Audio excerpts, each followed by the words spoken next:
Boa tarde, amigos da Atibaia TV. Dando continuidade ao nosso trabalho, estamos aqui novamente apresentando o programa Educação. Dentro de educação são vários assuntos que a gente pode estar abordando. Entre eles a gente pode estar conversando desde crianças do pré-primário, que não deixam de frequentar a escola, estar sendo educadas, até empresários, por que não? Afinal, a gente deve ser uma eterna criança e querer aprender sempre, porque só assim a gente consegue cada vez mais acompanhar todas as mudanças que sofrem nas suas vidas. Dentro das palestras que estão acontecendo em Atibaia, algumas têm tido destaque e a gente gostaria muito que vocês acompanhassem. São palestras normalmente promovidas em parceria do SEBRAE com a Prefeitura de Estância de Atibaia e também com o apoio da Associação Comercial e Industrial de Atibaia. Essa palestra que vocês vão ver agora, ela aconteceu no dia 7 de março, no Atibaia Residência Hotel. Foi uma palestra com o professor Roberto Camancho, que é professor da SPM. O público que compareceu ao local foi muito bacana, o auditório estava lotado, com a participação, inclusive, pós a palestra, de muitas pessoas daqui da cidade, tirando suas dúvidas.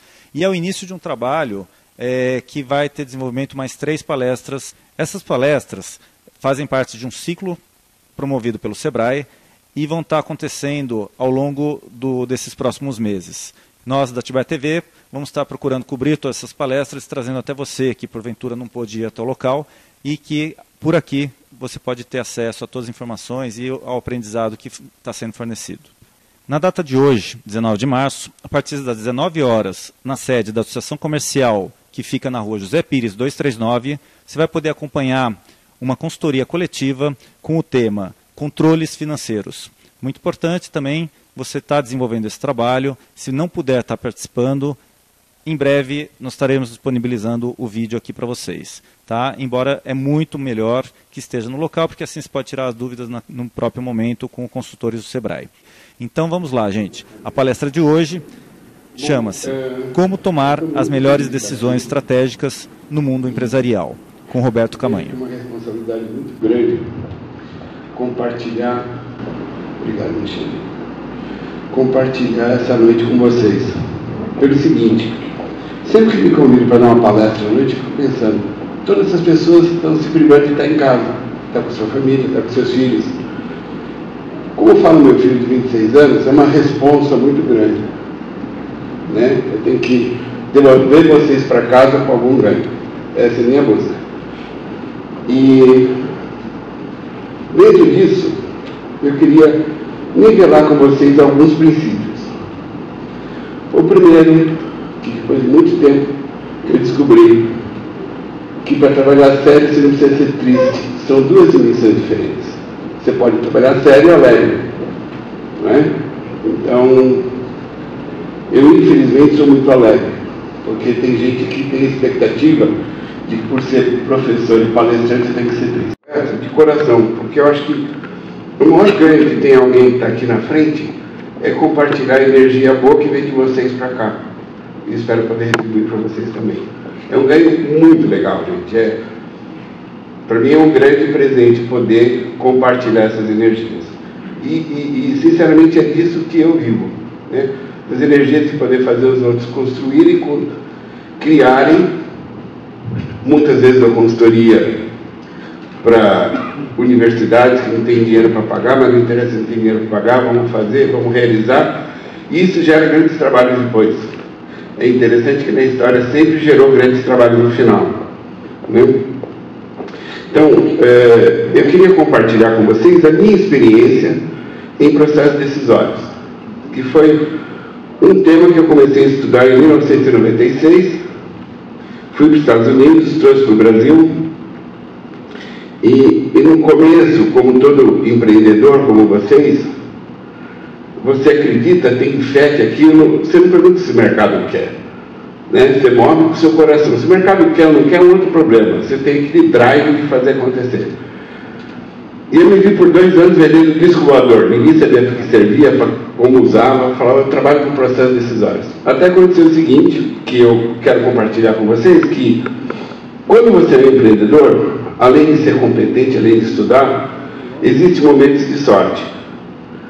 Como uma nau que está no mar, quando bate um vento forte, você tem que aproveitar aquele momento e navegar.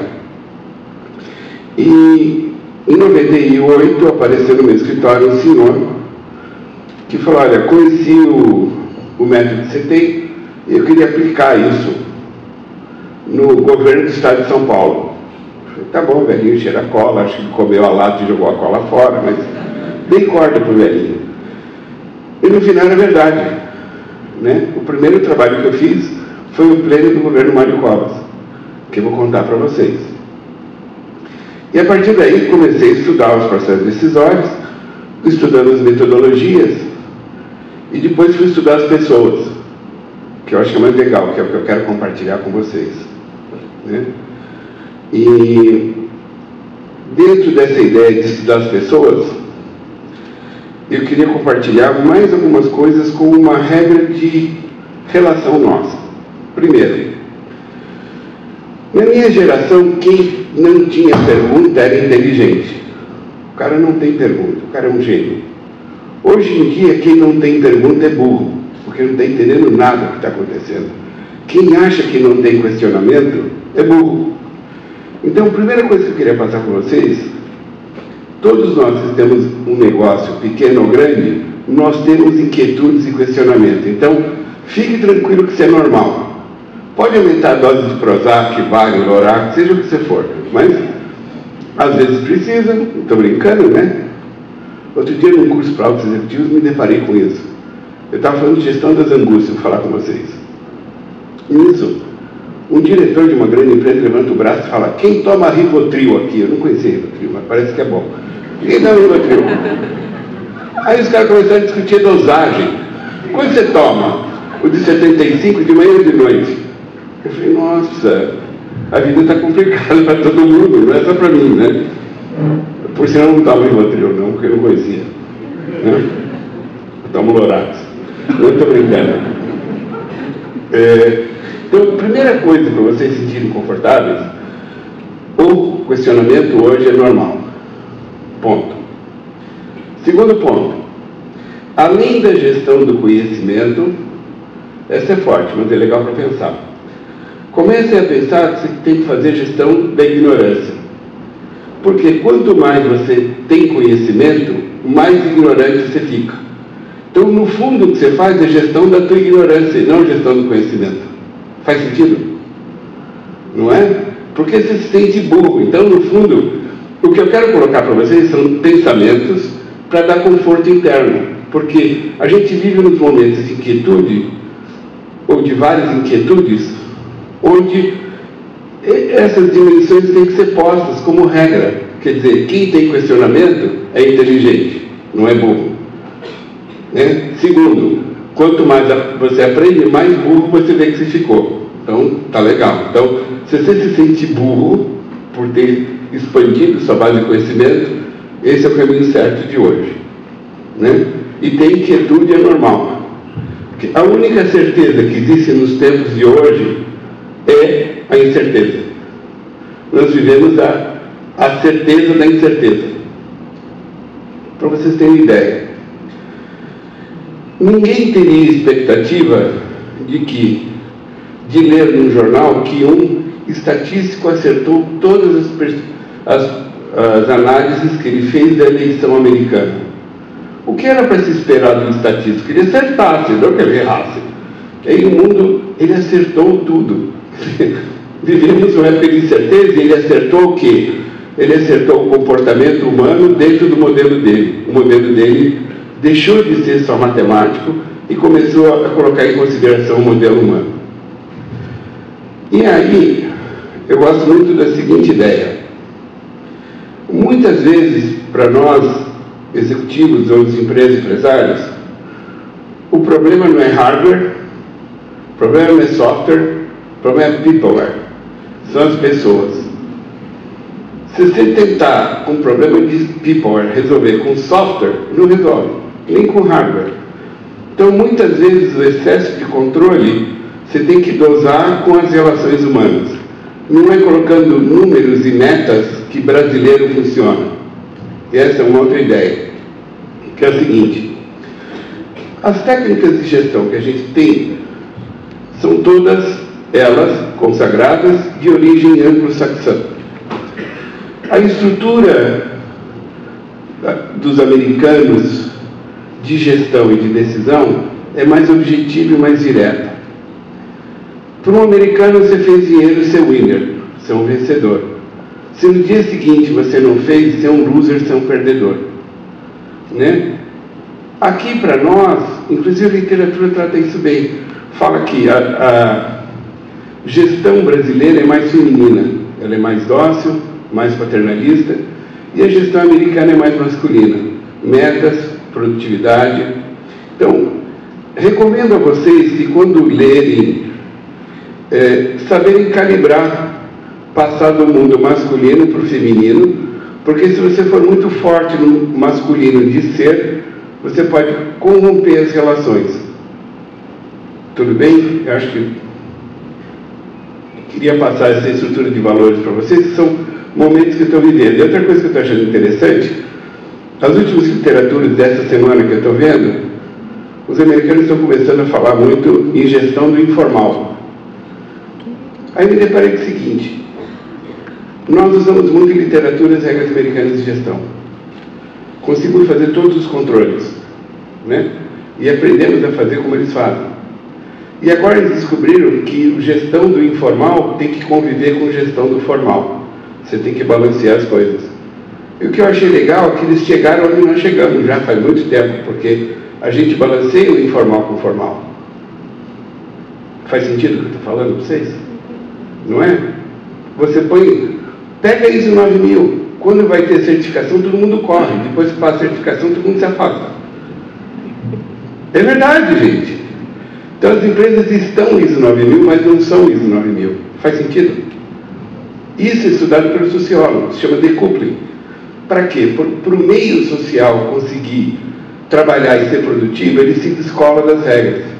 Então, na realidade, os processos são necessários para pautar as conversas. Para pautar os trabalhos. Mas as conversas são que geram os resultados. Faz sentido? É assim que a empresa funciona. Agora, sem processo, as conversas ficam malucas. Os dois têm que andar em conjunto, mas com a sua dosagem. Tudo bem? Então, eu ensino um padre alemão falando todo mundo quieto aí embaixo. Ainda mais gordo desse jeito, fica mais com cara de padre alemão. Serve para mim aqui, por favor? Eu queria pautar essas ideias com vocês para abrir um pouco os horizontes. Mas vamos falar um pouco de Empowered by Innovation da NEC. É um produto, um projetor.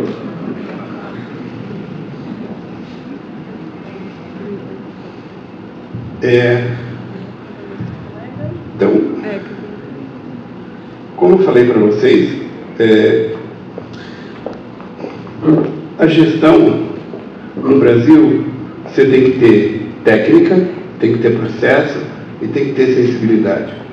Não é? Eu vejo que até pouco tempo se falava que o pequeno e médio empresário tinha que matar um leão por dia. E eu ultimamente descobri que antes de matar o leão, você tem que tirar as antas da frente, porque tem tanta anta na frente para você chegar no leão, você perde muita energia, não é? Antes era fácil, você saía para caçar um leão. Então você perguntava, e aí, como é que tá indo? Pô, camanho, estou matando um leão por dia. Agora eu descobri que tem que tirar as antas primeiro. Se tirar a anta daqui, o leão está lá, meu, sai da frente, não é? Tem um desgaste. Então, o alinhamento das pessoas é um grande segredo, né? Vamos lá. Então, como tomar as melhores decisões estratégicas no mundo empresarial? Eu quero contextualizar o que é uma decisão estratégica. Na vida pessoal é simples. Casar é uma decisão estratégica, ter um filho é uma decisão estratégica. Na vida profissional, você ter uma empresa é uma decisão estratégica, não é? Então, uma definição que eu encontrei no mercado, do Mintzberg, o Mintzberg foi quem escreveu o Safari da Estratégia, para quem gosta de estudar estratégia. Ele define uma decisão estratégica que tem efeito de longo prazo e demanda recursos consideráveis. Então, são decisões que, quando tomadas numa empresa, obrigado, são decisões, quando tomadas numa empresa, e o diretor erra, ele perde o emprego. Na pequena e média empresa, ele perde a empresa, a mulher, o filho, a sogra fica brava, perde o cachorro, perde tudo.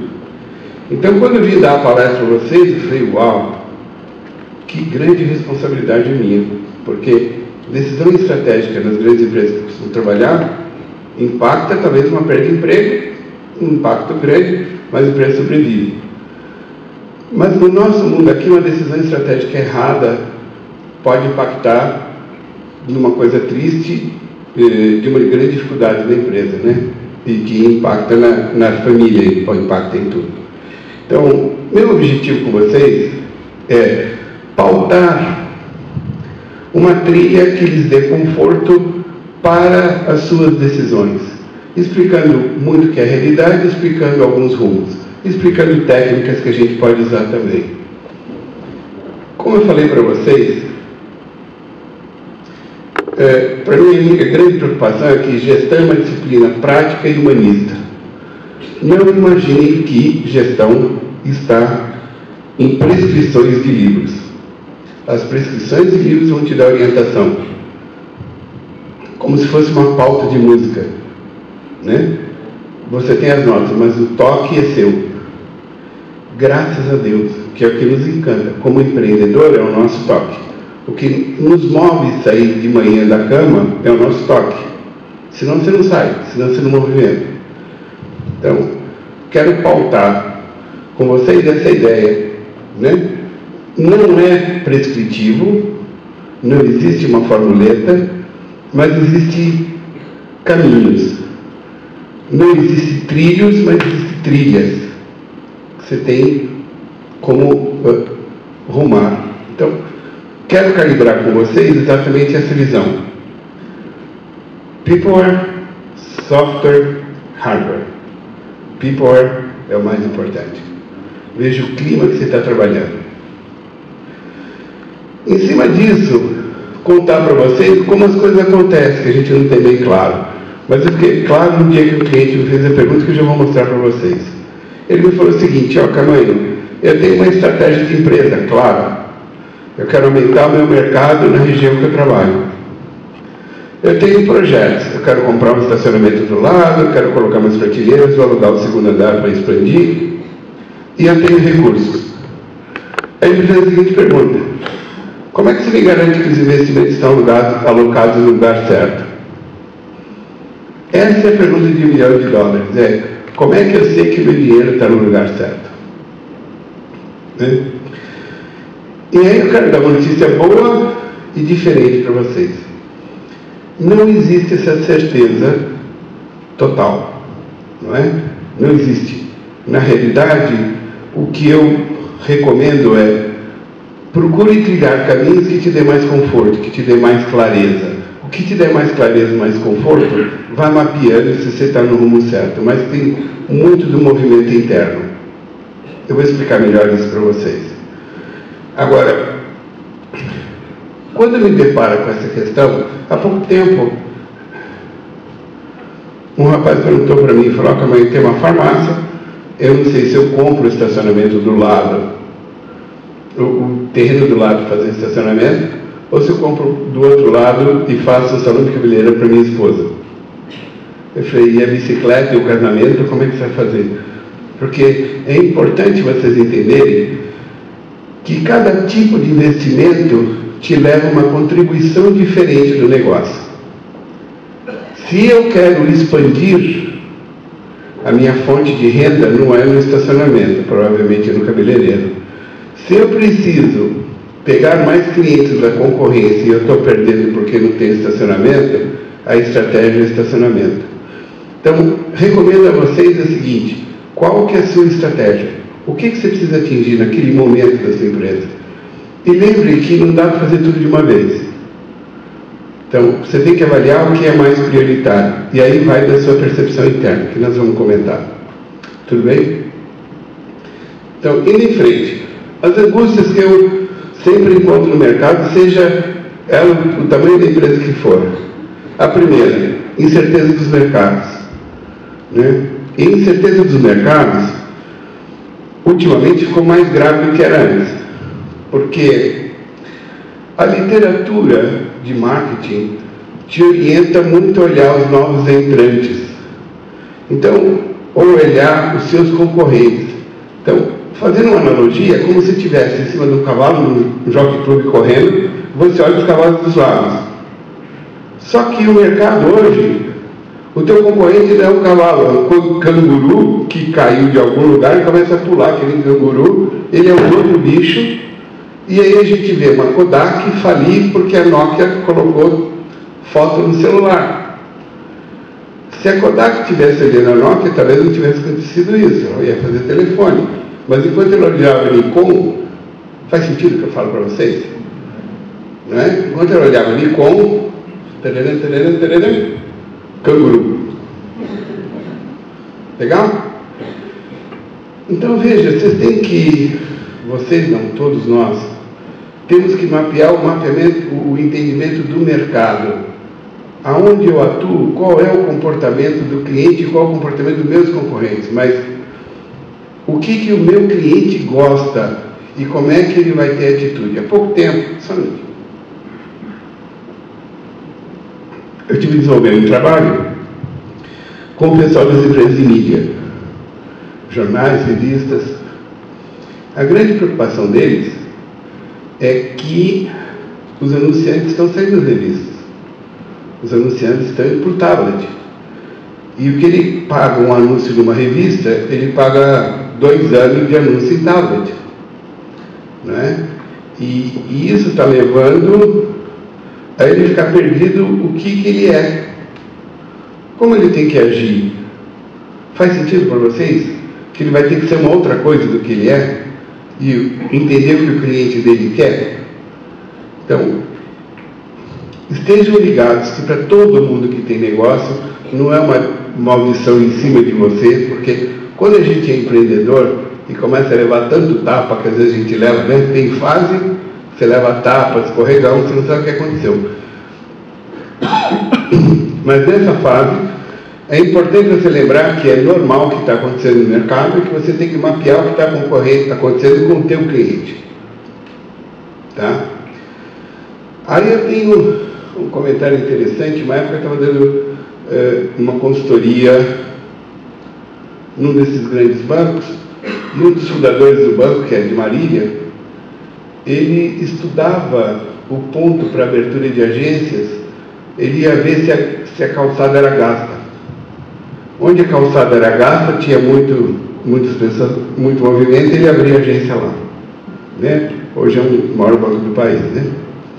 Então é interessante, o cara estava ligado. Então, incerteza de mercado, eu quero que vocês saibam, é normal. Um estudo que eu estava lendo sobre o comportamento brasileiro, eu gosto muito de estudar como a gente é, né? Nós não gostamos de insegurança. Então, se você não gosta de insegurança, seja bem-vindo ao Clube dos Brasileiros, isso é normal.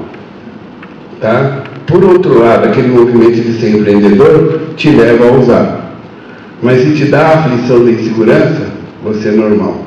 Uma outra coisa que o Lívio comentou que eu acho que é importante colocar para vocês, como gestor, se preocupe nas variáveis que você tem controle.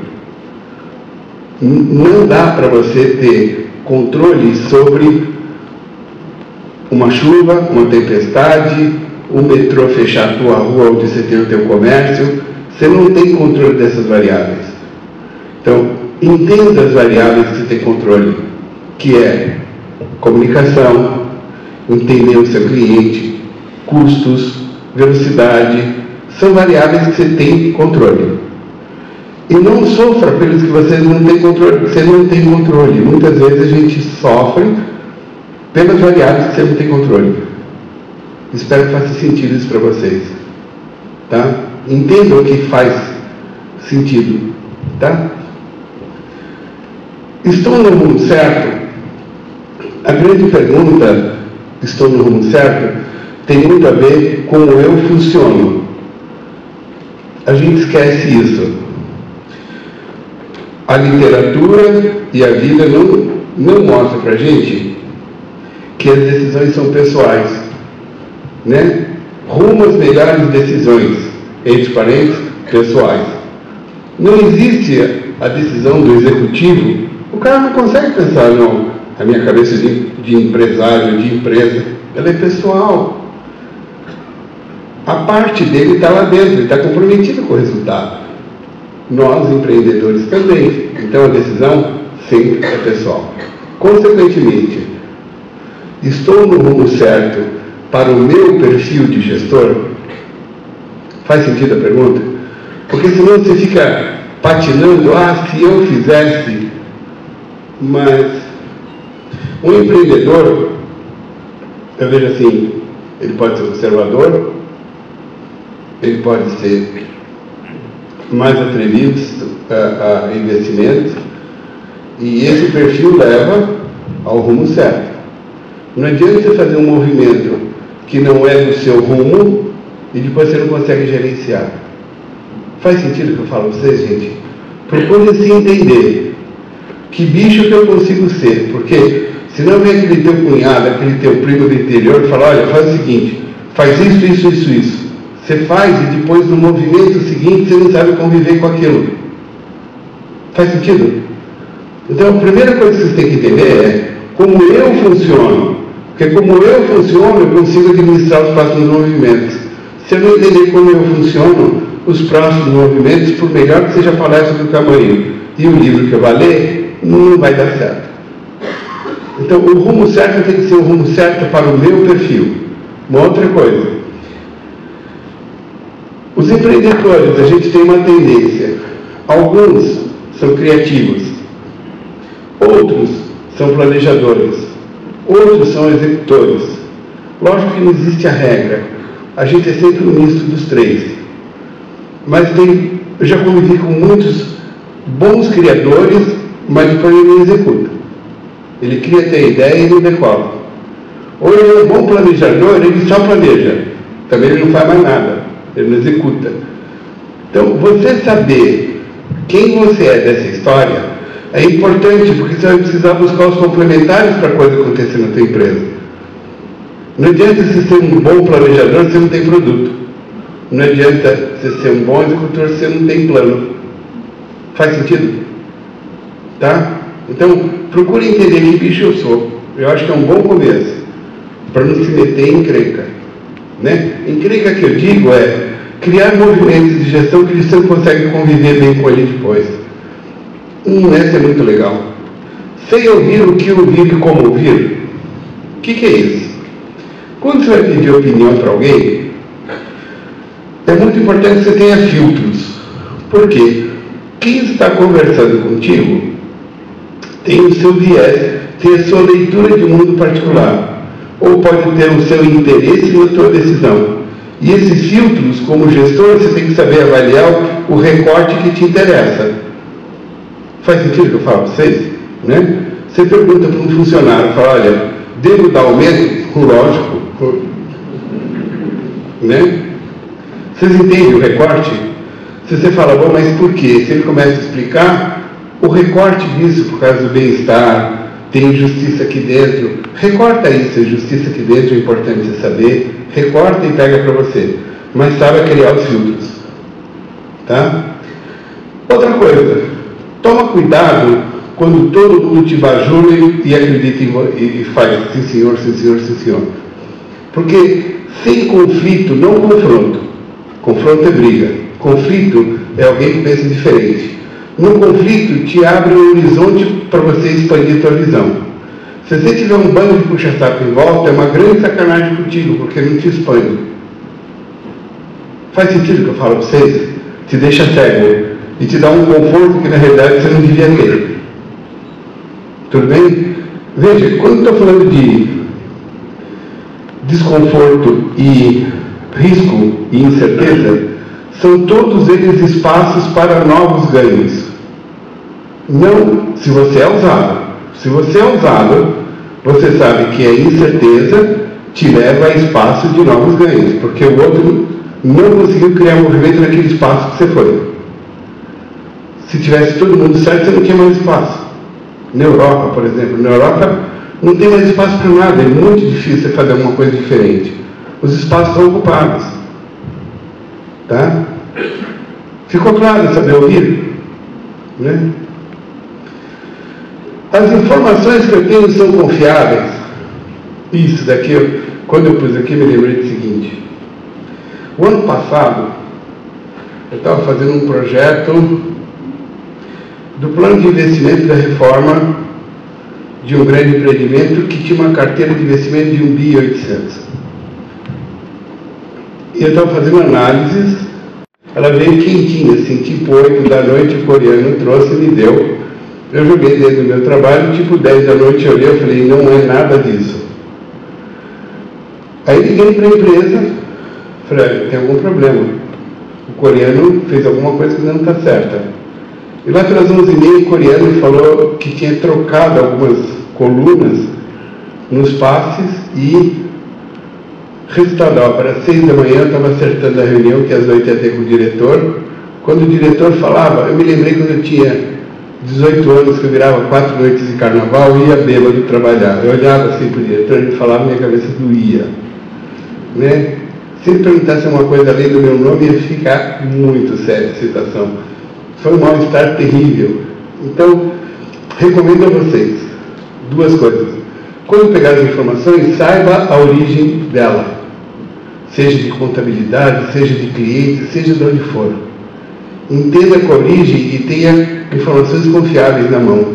Porque senão te gera um movimento e te gera desespero. E isso, falaram, mas calma, isso não acontece, só acontece em empresa pequena. Não é. Eu vou contar para vocês. Um dos grandes bancos brasileiros, no ano passado, fez uma planilha de investimentos. Você imagina que deve ser grande. E o estagiário que fez a planilha de investimento, que depois todo mundo usou, esqueceu que fevereiro não tem 31 dias. Foi no Ctrl+C, Ctrl+V, Ctrl+C, Ctrl+V, Ctrl+C, Ctrl+V. E aí, em março, alguém descobriu, né, que precisavam... Alguém queria se matar, não sabia se matava, matava o moleque, matava... Mas alguém tinha que morrer porque Deus ficou irado, né? Porque, não é? Nas organizações é assim, tem o Olimpo, tem Afrodite, Zeus, Apolo... E quando você faz mal para os deuses de cima, ele te pune ou te mata. Não é? É assim que funcionam as grandes empresas. Então, o que eu quero colocar para vocês é: não precisa ter muitos dados, precisa ter bons dados. Segundo, lembre que dados fazem sentido se você tiver conhecimento. Dados sem conhecimento não servem para nada. Então, seja seletivo. Hoje tem muita informação. Quais são importantes dependendo do teu conhecimento. Esse também é legal. Minha equipe está comprometida. Eu vejo muitas vezes os investimentos são feitos na cabeça do dono da empresa, ou ele e o sócio vão caminhando, e ninguém se pergunta se o resto da equipe está comprometida para fazer aquilo. Vocês já vivenciaram isso, né? A hora que chega a máquina, chega o equipamento, você é todo contente, eu investi nisso. Aí os caras falam, pô, onde que está a cabeça desse cara quando ele mandou investir? Não, senhor Antônio, nós vamos usar, senhor, fique sossegado. Eu já vi investimento de 1 milhão, 1,5 milhão de dólares em equipamento ficar parado. Porque quem vai executar não queria executar. Ou pior, às vezes, queria e não tinha preparo para aquele nível de tecnologia. Então, muitas vezes a gente, como empreendedor, gosta do seu trenzinho elétrico. Eu vou comprar um super software que integra a base de dados múltipla com a entrada do funcionário. Quando ele for no banheiro, corta o ponto dele, quando ele sai, volta o ponto. E aí a coisa, quando o cara nunca vai no banheiro, depois um piso, nem aconteceu isso. Isso foi legal. Década de 90, final dos anos 90, uma empresa colocou um sistema de acompanhamento de funcionários na linha de produção. Eram 89 injetoras plásticas, uma empresa do setor eletroeletrônico, e ele queria saber o ciclo de produção de cada uma das máquinas, tempo de parada. E quando eu vi aquilo ser implantado, eu falei para o gestor da fábrica, olha, Quando você pegar os dados, chama as pessoas para conversar o que está acontecendo na fábrica. E não como um feitor que aquilo vai entregar o que eles estão ou não fazendo. Ele infelizmente foi do lado, olha, aqui está no computador, que você ficou 20 minutos no banheiro, está aqui no computador. O que começou a acontecer? À noite, eles cortavam um cabo da rede, e quando você cortava um cabo, caía a rede inteira. Aí depois foi aquele chanfro, xingaram todo mundo, vai ser mandado embora, Deus vai se castigar. Legal, ninguém cortou nada. Sabe o que faziam? Tinha um conector nos computadores, os caras soltavam o conector à noite, eram 89 com 2 conectores, um de entrada e um de saída. Quando caía o sistema, você tinha que ir lá ver os conectores. Então, não adianta, se você não pensar no people, o hardware e o software. Né? Essas foram as minhas experiências. Então, nós latinos gostamos muito dessa relação pessoal. O comprometimento da equipe faz parte da tua pergunta, dependendo do investimento que você for fazer. Fiz uma boa análise das possíveis alternativas.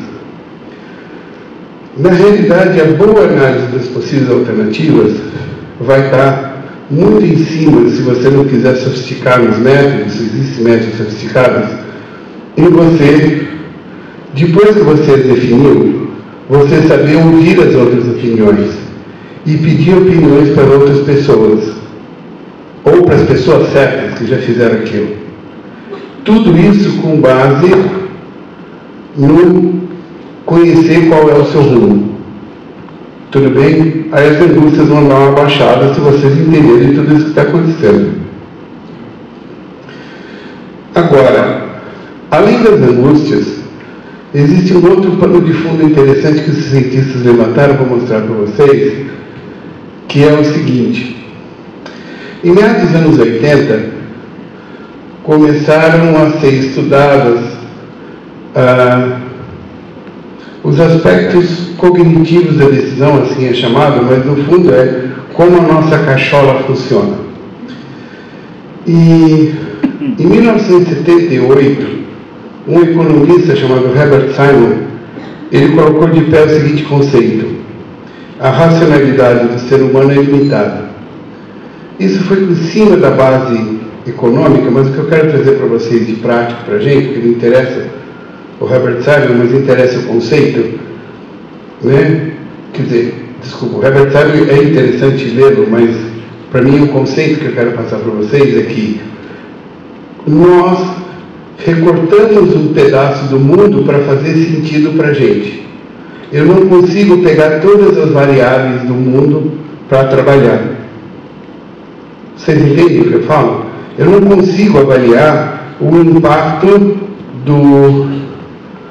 de um ataque do Irã em Israel daqui a 3 meses no custo da matéria-prima plástica que faz parte da embalagem que eu vendo. Esse recorte, eu faço um recorte mais próximo. O que eu quero trazer conforto para vocês é, gente, a racionalidade nossa é limitada. Eu não consigo racionalizar o mundo inteiro, todas as variáveis. Por que surgiu isso?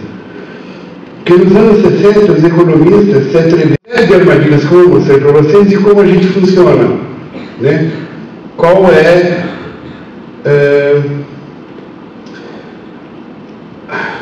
nós criamos heurísticas ou caminhos de decisão que às vezes podem nos atrapalhar.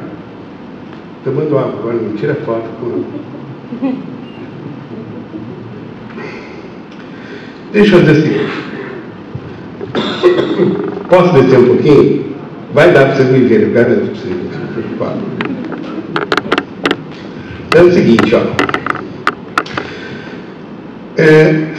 Uma das armadilhas que para mim é mais perigosa, porque também é outra que dá conforto, é a seguinte, ó.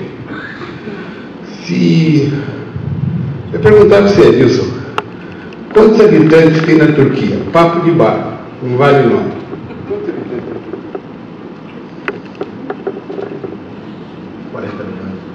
40 milhões. Quantos habitantes da Turquia para o senhor? 20. E você? 15. E você? 25. Olha que interessante. Eu não vou contar para vocês quantos tem. Tem 75. Tá? Mas, no fundo, o que acontece? Quando eu perguntei quantos habitantes tem na Turquia, o primeiro número que vem na mesa nos ancora para todo mundo. Ninguém teve coragem de falar 200, 250, 120. Aonde que isso acontece na nossa vida? Vocês querem ver? Vai comprar um apartamento. Você fala, olha, eu quero um apartamento de 3 dormitórios, eu tenho, sei lá, 350 mil reais. Você fala isso para o corretor. Ele te leva num de 404 dormitórios, de frente para uma praça. E ainda põe flor, fala para tua esposa, fala, olha, a senhora não quer dar uma olhada na praça? Ela olha, fala, bom, agora a senhora não quer ver o de 3 dormitórios de 350? Acabou. Minha mulher ficou ancorada no de 400. Vocês concordam? Não é? Ele não sabe que é armadilha da ancoragem, mas é. Não é? E em negociação é muito utilizada a armadilha de ancoragem, porque nós, seres humanos, usamos as informações prontamente disponíveis na nossa cabeça. Vocês querem ver? Deixa eu fazer mais um teste. Posso fazer contigo? Quantos quilos tem um filho de urso polar? 115 quilos. Ele pesa uns, pode não tonelada, 7 quilos. Mas o urso polar representa atividade. Ele é um bicho muito grande, não dá para ter um filho de 7. Então veja, quando a gente vê muita garrafa PET no rio, você fala, bom, isso daqui ataca a natureza. PET leva 500 anos para deteriorar na natureza. E vidro, 4.000 anos. Tanto é que tem cerâmicas ainda, né, na época dos egípcios. Só que o PET boia, o vidro não. Então o PET você vê, o vidro você não vê. Faz sentido? Então veja, a armadilha da ancoragem é uma armadilha que quando você tem o seu negócio e você se questiona do que fazer, te dá um conforto muito grande. Por isso que eu sempre falo, olha, quando você dimensionou alguma coisa, faça uma pergunta que negue a hipótese inicial. Você fala, olha, aqui passam 10 mil pessoas por minuto. Faz uma pessoa que nega. Será que passa 10 mil pessoas? Para te tirar da ancoragem. Faz sentido o que eu falo para vocês? Essa é dica de barco. Tá? Como é que você sai dessa? Faça a pergunta negativa. Te ajuda a ver se você está no coragem. Tudo bem? Vou contar uma boa para vocês de coragem, porque essa vale. Eis que estava eu viajo muito. E vocês viram quando aqui caiu a tampa de um avião da tampa? A tampa numa porta caiu no supermercado? Eu, nessa de vai e volta, no dia seguinte entrei em um avião, num Fokker sem igual daquele que perdeu a porta. E sentei, juro para vocês, poltrona 22J. Era aqui do lado da porta. Tinha a porta, uma cadeira e eu. E eu não sabia do acidente. Nisso entrou uma prima minha, filha de um primo meu, e virou para mim, eu vou saber porque tem gente tentando me ver assim, eu emagreço, quando eu desço eu emagreço, fica mais difícil. Vou contar para vocês. O que aconteceu? Essa prima minha chegou para mim e falou, olha, o que você está fazendo aí? Ontem caiu uma porta, você é louco. Aí eu pensei, bom, primeiro, se ontem caiu uma porta, estatisticamente a chance de cair uma porta hoje é baixa. Não é? Ela está ancorada numa informação que eu não tinha. Então, fica ela comigo. Aí depois eu pensei, eu falei, puxa, ainda mais, se eu ficar aqui e a porta sair, eu vou entalar a porta, salvo o voo. Não é? E vira herói. Eu até mudei para 22i para ficar mais perto. Eu brinco assim, mas foi verdade a história. Para ficar didático com coragem. Tá? Entenderam? Eu tenho um amigo que faz uma experiência muito interessante. Você gostou dele estar lá na porta, né? Ia ser desagradável, né? Mas aonde pega? Definição de data de cronograma.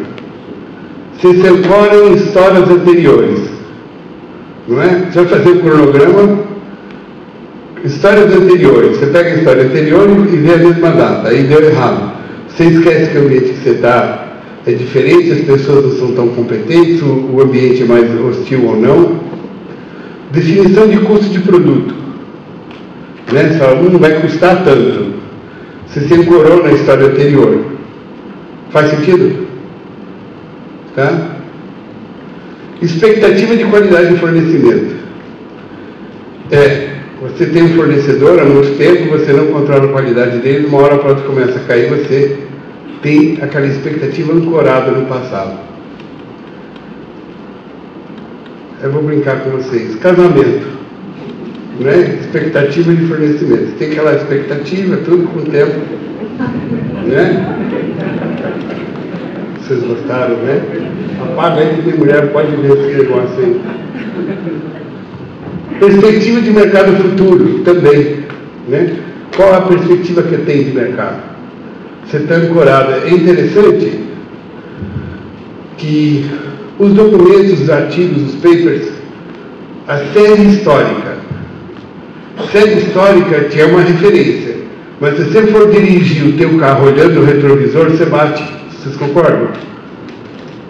Série histórica te dá uma posição, mas não te dá a história futura. Tá? Te ajuda a entender uma tendência, mas você não dirige carro olhando o retrovisor. Tudo bem? Saibam como usar. Essa é a minha preocupação. Rapidamente, o caso da Agenda 21.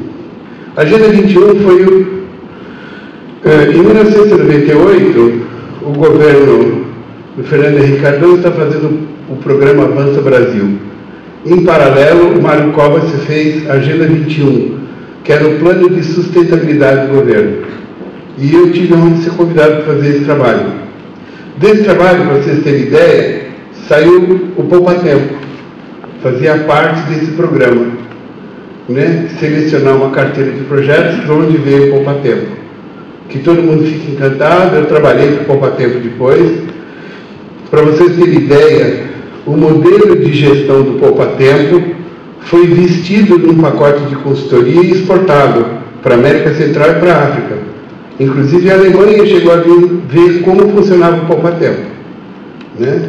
E eu tive o prazer de trabalhar depois para analisar a eficiência das unidades do Poupa Tempo, porque o Poupa Tempo foi terceirizado.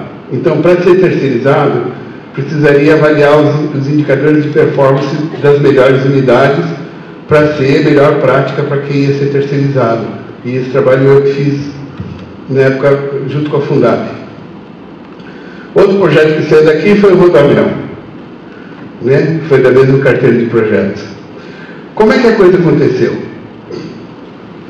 O Mário Covas, a angústia que ele tinha 80 projetos e 23 secretários de Estado. Ele falou, olha, eu quero um método. Lembra daquele velhinho que eu falei para vocês que eu pensei que chorava cola? Foi que me chamou para fazer isso? Ele queria conciliar, como um bom gestor que ele era, a visão dos 23 secretários. Então, o objetivo dele era alinhar a visão estratégica de todos, construir um resultado discutido e consensuado e garantir uma abordagem integrada desses projetos. O desejo dele, ele conseguiu que todas as secretarias fizessem a gestão integrada. Então, se tinha um projeto de educação que ia dar contribuição para a segurança, porque ia melhorar o índice de segurança numa região, a Secretaria de Segurança estava inserida no projeto. Faz sentido? Ele pegava todo mundo junto? Para isso, a gente foi chamado e como alinhar a visão estratégica? No trabalho que eu tenho feito nesses anos, né, eu acho que o maior ganho que eu consigo é fazer com que as pessoas se entendam qual é o objetivo estratégico. Porque se você pede para cada um contar a história da Cinderela, cada um tem uma visão e um entendimento da Cinderela, não é verdade? Quanto mais do objetivo estratégico. Então, o grande problema das empresas é o alinhamento dos entendimentos, né? São a gestão das conversas, alinhar as ideias. Aí, a grande pergunta que eu me pus junto com o Mário Garcia, com esse senhor inclusive criou a Sala São Paulo depois, eu trabalho com ele ainda. Por onde vamos começar? Né? Como a gente vai criar critérios para avaliar todos os projetos? Como a gente vai criar o consenso do grupo? Aí surgiu a seguinte pergunta,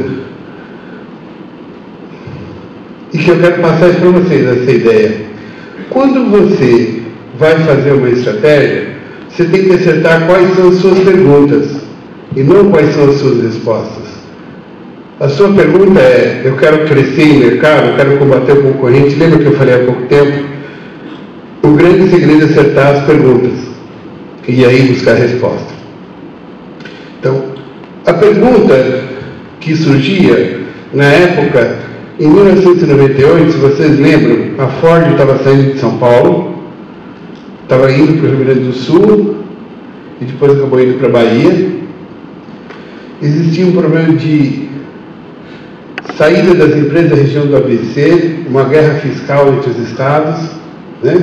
Então, as perguntas eram o seguinte: dos projetos ou dos investimentos que a gente tem, o que a gente tem que avaliar? Aí as perguntas foram: olha, calma aí, nós temos que avaliar se os projetos vão gerar emprego para o Estado. Essa foi uma pergunta. A outra pergunta é se vai melhorar a segurança do Estado. A outra pergunta, se vai melhorar o desenvolvimento humano. Lembra que era o plano de sustentabilidade do Estado, né? E o Banco Mundial estava financiando a dimensão do desenvolvimento humano. Vai melhorar a competitividade do Estado? Os projetos são factíveis. Não adianta ter uma ideia que depois não é tangibilizável. E qual é o nível de aceitabilidade pela sociedade? No fundo, achei elegante, porque isso é uma dimensão de votos e futuro. Tudo bem? Bom, a hora que a gente definiu isso, cada secretário, a gente perguntava: em 4 anos, o que é prioritário para você? Faz sentido que cada um tinha um nível de prioridade? Nós usamos um método chamado AHP, Processo de Análise Hierárquica, que eu deixo o e-mail com vocês. Quem quiser, eu mando para vocês. Posso, né? Vocês mandam, no Sebrae eu passo. E que permitiu o seguinte: comparando 2 a 2, o que é mais importante? Geração de emprego ou segurança? Geração de emprego ou desenvolvimento humano? Então, entre geração de emprego e segurança, o que é mais importante? Um falava: segurança é muito mais importante, ou é moderadamente mais importante, e com isso nós tiramos o peso das importâncias dos objetivos estratégicos. Alinhando a visão de todos nessa discussão. E aí, desenvolvimento humano ganhou um peso mais importante, gerar emprego e segurança. Então, nos próximos 4 anos, o plano de governo era muito em cima disso. Competitividade não ganhou tanto peso, ganhou 10%, factibilidade 5% e aceitabilidade 7%.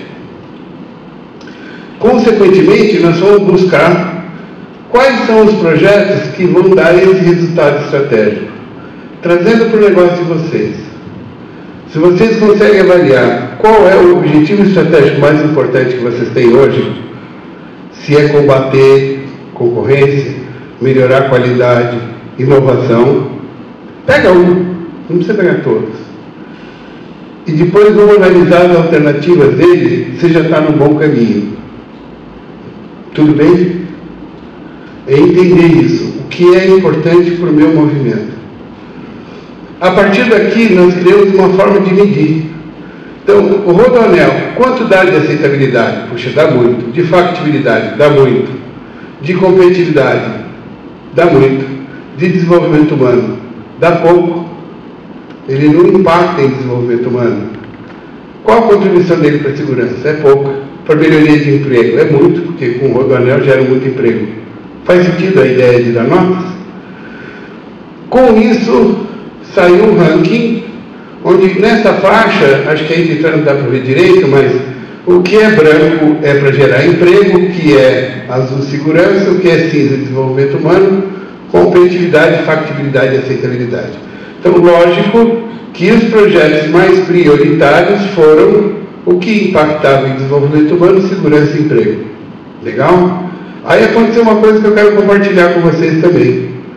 Apesar desse trabalho, mostrou quais eram os mais importantes para os 4 anos, o Mário Covas viu que Rodoanel veio parar aqui embaixo. Ele falou, mas Rodoanel eu considero estrategicamente importante. Então, já que são 80, vocês se preocupam com 79, porque o Rodoanel nós vamos fazer. Então, vale a visão estratégica do dono da empresa. Né? Tanto é que deu certo. Tudo bem? O que eu quero falar para vocês são ferramentas de apoio à decisão que existem no mercado, que a gente pode até falar. Elas te orientam e dão clareza para o seu negócio, mas elas não definem o rumo de certeza. Se definisse, eu não estava aqui, eu estava na Ilha Samoa, vocês concordam? Porque uma vez um cara perguntou, mas se você é tão bom em decisão, a gente clareia as decisões, a gente entende melhor as decisões e sabe por que ela vai dar certo. Então, isso é uma ferramenta de apoio à decisão. Tudo bem? Como é que estou de tempo? 9 horas, tá? 5 minutinhos eu encerro. Eu fiz uma folhinha de bolso como rumo. Infelizmente, acho que atrás não vai dar. Quem tiver interesse, disponibilize isso para o Sebrae mandar para vocês. Primeira coisa para uma boa decisão, conheça as suas habilidades. Que bicho você é? É muito importante você saber quais são as suas habilidades como gestor, para você não assumir responsabilidades que você não tem como gerenciar depois. Tudo bem? Está claro para vocês? Tá? Porque eu acho... Quando você vai viajar de avião, eu sempre questionei isso. A aeromoça falava, se despressurizar, você coloca a sua máscara e depois atende as que estão do seu lado. Vocês repararam nisso? Já prestaram atenção? É porque se você não conseguir colocar a sua máscara, como é que você vai colocar do outro lado? Assim, você só... Faz sentido? Aí, como eu tenho mais horas de voo que o Urubu, uma vez viajei com o comandante. E ele perguntou, por que isso? Ele falou, é óbvio, se você não tem oxigênio, como é que você vai pôr no teu filho ou alguém do seu lado? Não tem como, né? Então, tem uma boa para vocês. Ninguém consegue dar o que não tem. Papo de bar, mas é verdade. Se você não sabe o que você tem, você não consegue dar. Então, a primeira coisa que você tem que fazer é se entender. Mesmo porque nós, donos de empresa pequena e média, e até grande, somos sozinhos, em grandes momentos, com as nossas dores, com tudo. Então, a gente tem que entender que bicho a gente é e que ajuda a gente precisa. Uma outra que eu sou obrigado a dar certo. Beleza? Estou? Então, próximo. Entenda o seu mercado. Com uma grande mensagem para vocês. Sem paixão. Por quê? Porque a gente, pequeno e médio empresário, é cheio de paixão pelo que a gente faz. Não é? E a gente é pródigo em tomar a decisão de acordo com a solução que eu desejo. Faz sentido? Você explica o problema direitinho de acordo com a solução que você deseja. Não é? Graças a Deus que os homens têm as mulheres que colocam você no chão. Não é? Porque a mulher é boa de pôr. Homem voa, mulher a terra. Não é? É interessante. E o legal é assim, mulher liga os dois cérebros juntos, e homem não. Vocês já repararam nisso? Homem churrasqueira. Homem não consegue deixar o churrasco ir embora e voltar. Alguma coisa queima. Né? Homem fica assim, vai virando bife, vira isso, vira aquilo, vira aquilo, vira aquilo. Você apontou para ele, mas eu também. E outro dia me olhei no forno de micro-ondas. Falei, o que vai acontecer? O samba do frango? Eu estava olhando aquele negócio, e pior que ele faz plim, me deixou mais idiota o plim. Eu falei, mas se ele tem plim, o que eu estou fazendo aqui? Não é assim? Homem é sequencial. E as mulheres têm paralelo. Graças a Deus, senão nós tínhamos morrido. Não é? Agora, nós temos uma coisa que elas não têm. A gente consegue não pensar em nada, e elas não sabem disso. Porque elas não acreditam. Eu tive vários problemas sérios com a minha mulher. Por quê? Chega a ser aquele domingão à tarde, você já comeu mais do que devia, bebeu mais do que o normal, aí você está na televisão assim, ó, lobotomia, manja. Aí ela pergunta, o que você está assistindo? Ela fala, não sei. Aí ela melhora, fala, o que você está pensando? Você fala, em nada. Aí ela fica irritada. Ela fica irritada. Como você não está pensando em nada? Aí eu comecei a ter um elenco de resposta. Estou pensando na aula de amanhã, estou pensando nos meus clientes, estou pensando num carro novo, estou pensando... Porque senão, né? O pior é você ter 2 filhos. E depois, quando eu comecei a perguntar para os meninos, eu falei, esses moleques nasceram com o mesmo defeito que você, os dois também não pensam em nada. Aí ela entendeu que os homens não pensam em nada, não é? Se você tirar o eletroencefalograma, só dá respiração, dá. Senão morre, não é? Senão a gente morre, é interessante isso. Mas tudo bem, vamos voltar aqui, já fizeram o final, estou no tempo. Então, sem paixão, gente, tá? Na hora de pensar no mercado. E lembre que o seu concorrente pode ser um canguru. Lembra do canguru na corrida de cavalo? Define estratégia e ações. Por que eu estou falando, define a estratégia e ação? Porque a gente tem uma tendência muito grande de ir para ação sem saber por quê. Né? Tem um estudo como os brasileiros decidem que é assim. Se você fala, quando você tomou essa decisão, tomei, para resolver esse problema, você não sabe responder.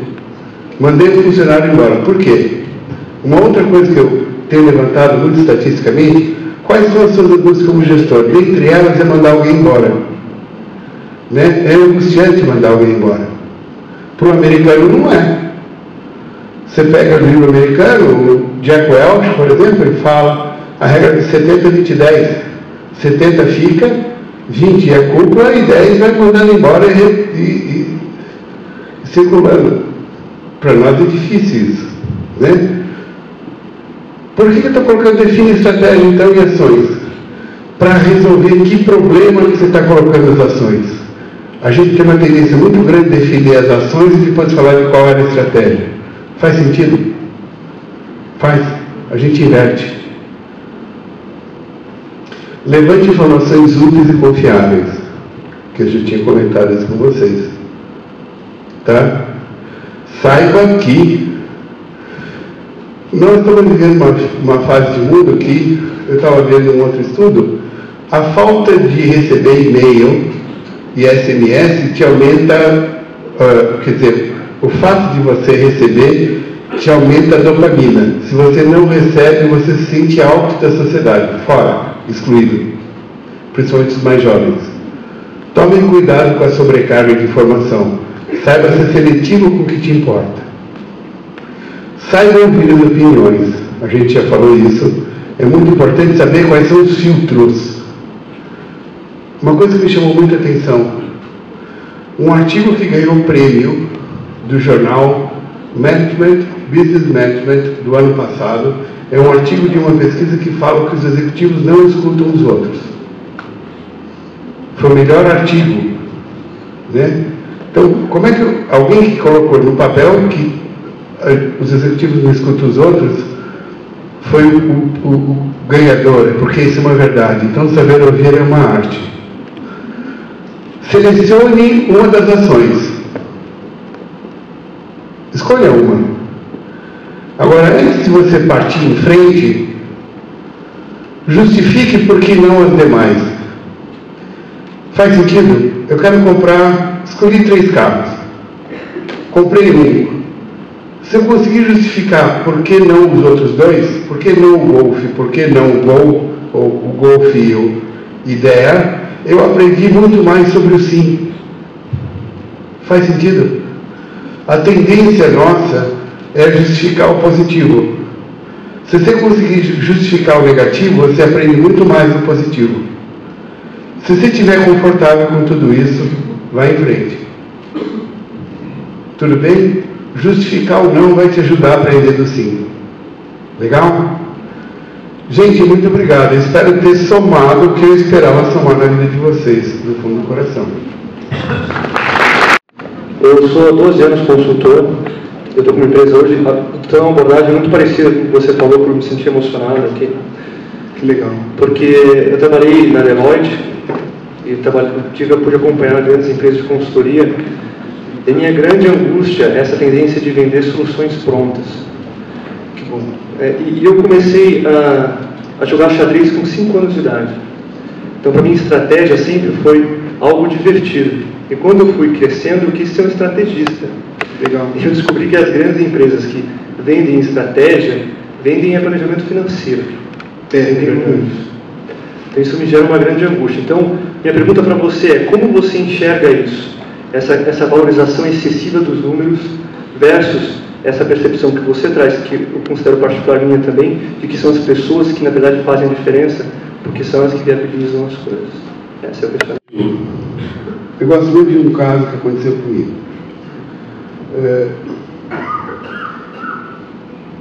Falando da ancoragem, né, que muitas vezes a dimensão puramente financeira gera uma cegueira do problema como um todo.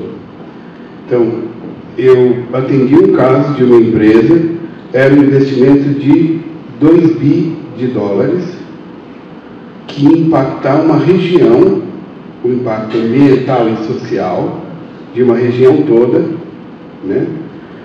E o modelo era puramente econômico-financeiro. Quando a gente começou a fazer um modelo de decisão, quais são as perguntas? Lembra das perguntas? Né? Coloquei todos os executivos para falar quais são as perguntas. Aí ele falou, puxa vida, impacto ambiental é uma pergunta. Tem isso no modelo? Tem no modelo financeiro. Aí um deles falou, qual é o calado do porto? Calado do porto é a profundidade do porto que pode entrar um navio. Então tinha que ser 14 metros, eu nunca esqueço isso. E aí ele virou o porto e falou, mas qual o calado do porto lá? Qual o calado do porto? Ninguém tinha se perguntado em 2 anos de estudo qual era o calado do porto. Né? Isso me chamou a atenção, porque a dimensão financeira deu uma cegueira do problema, porque ficou ancorado nos números, e para onde eles iam ter que fazer um outro porto, porque era 12 metros. E aí inviabilizar o negócio. A partir do momento que você abre o espaço para outras dimensões além do financeiro, te dá uma visão mais clara do problema. Então, por exemplo, o porto foi um, qualidade da ferrovia que ia te levar era outro, qualidade da mão de obra local. Qualidade da mão de obra local não cai no modelo de ROI financeiro. Qual é a qualidade? Você não pergunta isso. Então, eu enxergo que cada vez mais exclusivamente a dimensão financeira, né, traz uma cegueira e já gerou uma série de problemas para as empresas. Então, algumas empresas têm mais claro isso, de que você tem que se questionar em outras dimensões, não só financeira. Agora, compartilho com vocês o seguinte anseio. Infelizmente, se a gente leva soluções customizáveis para os clientes, né, muitos deles desejam uma solução preta-porteiro, né, com começo, meio e fim. Se você colocar lá meia dúzia de estagiário para preencher as planilhas e fazer aquela numerama todo e mostrar, olha, o resultado final é essa, todo mundo fica contente. Só que não dura. Eu acho que foi colocado aqui um termo importante que é sustentabilidade. Passou a fase do fazer no momento. Por favor. Eu acho que essa angústia de ver as consultorias que eu fiz não vingarem, me fez ir atrás de novas ferramentas. E uma fantástica, que é o coaching, que eu acho que é a habilidade das pessoas se conhecerem. Você não tem como liderar se você não lidera a si mesmo, primeiro, é o que você estava falando. Sim. E a formação dos hábitos das pessoas. Só que eu vejo uma grande cegueira de as empresas, as áreas de recursos humanos, as faculdades, de forma geral a sociedade não está atenta para isso. Não está atenta para a formação do ser humano. Hoje a pessoa entra dentro de uma empresa para trabalhar, ela não tem bagagem emocional. As nossas escolas ensinam informação, mas não ensinam autoconsciência. Então a sociedade, de forma geral, ela está perdendo o rumo nesse aspecto. E as empresas acabam também não fazendo isso, e é necessário. Então, eu concordo contigo. Eu brinquei com a história do Rivotril, mas muito, eu acho que em cima disso, né? Você põe pessoas em cima de uma carga. Eu enxergo o seguinte: coloca as pessoas em cima de cargas emocionais muito complexas. Eu vejo jovem de 30 e 35 anos com síndrome de pânico, né? Porque ele foi extremamente pressionado. E existe uma outra coisa que ninguém coloca à tona, que é o seguinte: a gestão dos paradoxos. Você tem que ser inovativo, né? Agora, existe o inovativo, tem que conviver com o dia a dia, com a rotina, porque inovativo é um pedaço e rotina é outro, não dá para ser da empresa, senão você não continua andando. Você tem que ir criando movimentos passo a passo, na minha visão, né? Onde você tem um espaço para inovação e vai mantendo a rotina, mesmo porque tem algumas funções que são de rotina. Por exemplo, um call center. Você vai falar para o cara do call center, seja criativo, o cara te atende e fala: e aí, meu, qual é? Você fala: estou com um problema aqui. Meu, e a minha tia também, saca? Não cabe, faz sentido, estou brincando um pouco, mas existem atividades que faz sentido rotina. Existem atividades que são necessárias à inovação, como a gente falou, que é o que vai te criar o diferencial. Se for todo mundo rotina, você não cria diferencial, né? Mas se você tiver um paradoxo rotina sem clarificar o que é, se você tiver o paradoxo do velho e do novo sem clarificar o que é, gera um problema que eu chamo o seguinte: insegurança. A insegurança numa empresa aumenta o custo e reduz a velocidade. Se eu tenho insegurança nas relações, todo mundo fica negociando para saber. Faz sentido o que eu falo para vocês?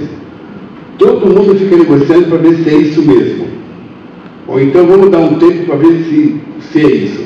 Então, insegurança aumenta custo e reduz velocidade. Um ambiente mais claro, cristalino e transparente, a expectativa é, e só sabe conviver cada vez mais com isso, a tal geração Y e a Z agora, com transparência e relações claras. Eles não conseguem conviver, ou conseguem conviver pouco, com o ambiente de insegurança. Faz sentido, gente? Essa dica é boa, porque às vezes a gente vê as coisas pararem, é porque tem insegurança no meio do corredor. É melhor colocar todo mundo numa sala e falar: o que está acontecendo? Trabalhar, né, com o segmento de parafusos, né? Legal. A minha família tem fábrica, a gente já trabalha com isso há mais de 20 anos, né? E eu trabalhava no segmento como representante comercial. Então, trabalhava com vendas, fazia visita a clientes e convivendo com o cliente, indo em lojas, fábricas, assim, eu percebi que eu podia aproveitar uma situação diferente. Quando você vai numa loja, no caso desse segmento de parafusos, sempre tem um balcão. Sim. Né? E aquele balcão é uma janela, onde você parece aquela namoradeira, você fica olhando e não vê nada. Né? E o que eu quis fazer? Eu montei uma loja de parafusos aqui em Atibaia, que eu quis colocar um plano de autoatendimento. Então o que acontece? O cliente ele entra na loja e o material está todo exposto. E eu achei engraçado que muitos amigos meus que trabalham com isso falaram: você é louco, como é que você vai deixar o material exposto? O povo vai pegar. E na verdade eu queria mostrar o outro lado, né? Queria colocar mesmo para que o cliente visse que ele pegasse, que ele tivesse orientação de preço, porque tem preço, e essa é uma angústia que ficou, né? Falei, poxa vida, será que eu estou fazendo certo mesmo? De que forma que eu posso trabalhar para divulgar esse tipo de trabalho, né? Porque o cliente ele nunca sabe o que tem por trás do balcão, e agora que ele sabe, de que forma que eu vou trabalhar? Como que eu posso fazer esse negócio dar certo? Essa é uma angústia que tem, né? E eu às vezes vejo assim, o cliente ele para na frente da minha loja, atravessa e vai na outra, né? Isso acontece com uma frequência muito grande. Então eu queria saber, na verdade, para esse segmento que eu estou colocando um processo diferente, como que eu faço para que esse processo chegue no meu cliente? Posso dar um testemunho Por a respeito favor, disso? por favor. Só uma colaboração, estou trabalhando aqui, mas um testemunho. Lógico. Eu fui na loja dele e o testemunho foi o melhor atendimento que eu já tive numa loja de antibaio de parafuso. Parabéns. Obrigado. Tá?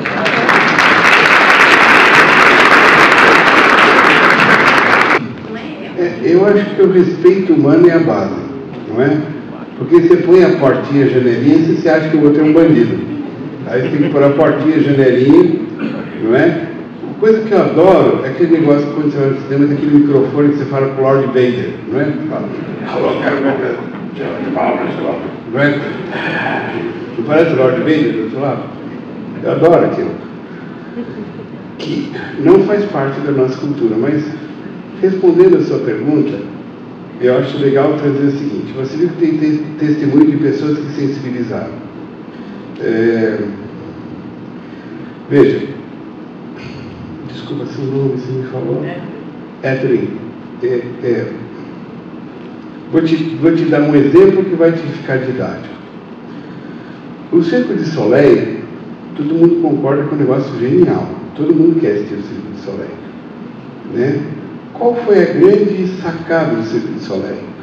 Eles falaram, bom, em circo, dentro da estrutura de valor que entrega um circo, quer dizer, quem vai no circo, das coisas que vê, gosta de ver animal, hoje em dia não gosta de ver mais, então tira animal. Gosta de ver mágico, muito pouco. Então, o que eles conseguiram foi entender a estrutura de valor do cliente. Faz sentido o que eu estou falando para vocês? Quer dizer, se você compra uma pizza e ela vem fria, é claro que ninguém quer pizza fria, não é? Mas se vem a pizza quente e o cara vem barbudo com a unha suja e com uma tatuagem do Ozzy e uma caveira na testa, você pega a pizza e fala, onde que foi feita essa pizza, meu Deus do céu? Ela está quentinha, ela é a pizza. Então, o que eu quero te ajudar a entender é assim, nós que somos inovadores, nos encantamos com o que a gente quer entregar, mas falta a questão se o cliente quer aquilo. Faz sentido? Então, normalmente, você consegue encontrar um contraponto em quem tem uma estrutura de valor igual a que você está propondo, que foi o que aconteceu com ele. Mas não é a estrutura de valor da média das pessoas. Faz sentido o que eu estou falando para vocês ou não? Não é? Então, nós inovadores gostamos muito das nossas coisas, mas não quer dizer que o cliente vai gostar do que a gente gosta. Não é assim?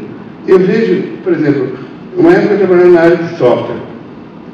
Se você vai comprar software, o cara que te vende software, parece que ele está falando da mãe dele.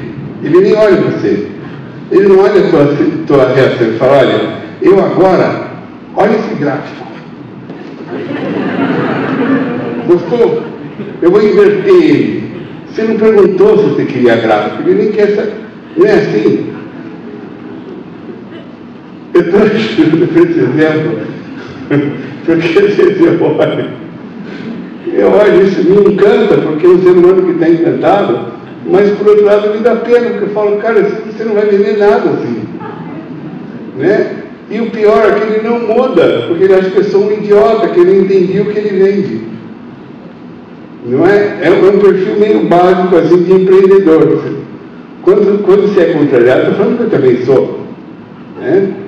Quando você é contrariado, você pensa, esse cara não entendeu nada. Pior, quando você pede ajuda, vem alguém do Sebrae. O cara começa a falar para você fala, pô, esse cara quer entender. O cara veio aqui ensinar o que eu tenho que fazer. Você começa a ficar irritado porque o cara está entrando no teu espaço. Você não sabe ouvir. Faz sentido o que está falando para vocês? Não irrita alguém vir. Desculpa, mas eu quero calibrar a realidade. Dê espaço ao novo. Faz sentido a minha mensagem? Dê espaço ao novo. Pega o que ele te ensinou e aplica. E vê o que vai acontecer. Mas não, você pede ajuda e se confronta com o cara. Ele não sabe fazer estoque. O meu mercado não é assim. O cara visita 32 mil dados, visita 20 mil caras iguais a você, e quando ele te fala, você fala, o meu mercado não é assim. Gente, não é verdade? Eu sempre, quando eu tinha uma empresa de consultoria grande, e quando entrava algum consultor, eu falava, nunca mais, eu vou te dar uma ajuda aqui no planejamento. É que eu não tenho corpo, mas eu queria fazer um catar inteiro dele, sabe? De Kung Fu, né? Como que o cara se atreve a vir aqui? Mas o que eu quero dar dica para você é assim, dê espaço para o novo, deixa alguém ouvir, mas entenda que o seu movimento está correto, é legal, mas vai entrar na sua loja. Faz sentido o que eu estou te falando? Vai entrar na sua loja e comprar o que você quer e ser o teu comprador, o cara que tem a percepção na curva de valor dele do que você está fazendo. Faz sentido, filho? Faz. Então, se você me permitir, eu te darei uma sugestão. Faz um misto. Põe um pedaço com guichê, um pedaço sem guichê e vê o que acontece. Legal? São coisas interessantes. Tem um estudo feito por uma, eu acho que ela é mexicana. Ela pegou macacos do DNA mais antigo que existe na Terra. Colocou esses macacos numa jaula e começou a dar fichinhas, dinheiro, e eles só comiam se eles traziam fichinhas. Ela trocava fichinha por banana, por maçã, por laranja, por... E aí ela criou um sistema econômico entre os macacos. É verdade, gente, está no TED, naquele site TED, né? A gente pode mandar o link se eles tiverem interesse, que eu fiquei encantado, porque o macaco rouba a fichinha um do outro. Mas é verdade! E aí você vê que isso é muito primitivo, né? É verdade. O macaco não gosta de correr risco. Se ele pode apostar em ganhar mais fruta ou menos fruta, ele vai na certeza, né? Então, o que eu quero te trazer, assim, eu acho legal, faz todo o sentido que você fez, mas acho que para um bom movimento, vale a pena você fazer um mix, para você não perder aquele cara. E assim, mais do que isso, acho que você dá chance para aquele cara que está acostumado com o guichê entender que dá para ser melhor. Faz sentido? Porque se você não puser ele para dentro da tua loja, ele nunca vai entender que dá para ser melhor. Espero ter te ajudado. No fundo, ajudou? Entendeu? Mas você tem que... Pode ser que você fala, ele é louco, a estrutura de valor do cliente é essa mesmo. Eu entendo, porque como empreendedor também entendo, mas no fundo saiba entender a estrutura de valor do que o cliente quer. As pessoas que entraram, procurem perguntar por que você entrou, como ele deu o testemunho, que eu achei maravilhoso, mais uma pessoa. Por que você entrou? E para quem não entrou, vai atrás, fala, desculpe perguntar, por que você não entrou? Para você entender, porque nós trabalhamos para o cliente, não para a gente. O que a gente acha muito legal, o cliente tem que querer, senão não vai adiantar nada. Faz sentido o que eu falo para vocês? Então, mapear a estrutura de valor do cliente é a grande sacada.